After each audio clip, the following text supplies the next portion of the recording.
जानू गाणं बोल गाणं.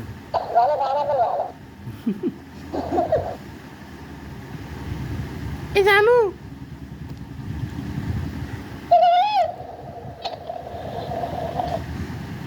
जादू बोलली तर चांगलं होणार. सास राहिली का घ्यायची हा ऍक्टर खरंच येत होती की नाटक करायला खरंच खरंच त्रास होत होता कशाला झाला